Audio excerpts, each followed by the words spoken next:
You see, you want the therapeutic relationship. You want the trust. You want a working alliance. Then the person can mourn. You got to feel safe, then you mourn. The alliance, the safety, the trust, in that level of safety, you'll mourn. Now, if the therapist has unresolved issue and he slips up and he pulls in the client into his past trauma, that's called countertransference. So that's going to damage everything.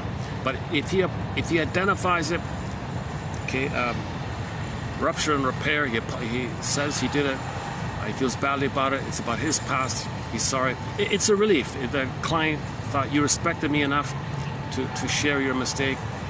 That builds trust like that. So at least share your mistakes to build a trust kind of thing. Because the goal is trust. The goal is the relationship. However you get it, you want that trust so he can mourn.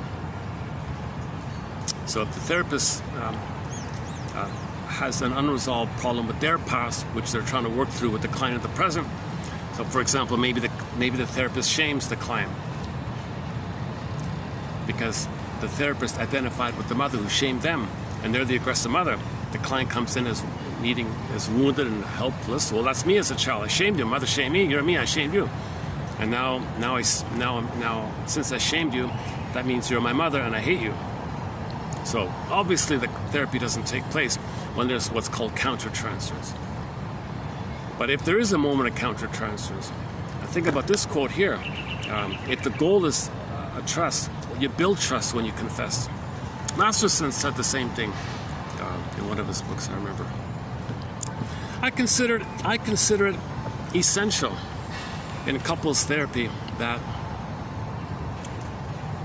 okay, people, I think the idea is that there's a bit of a mishmash.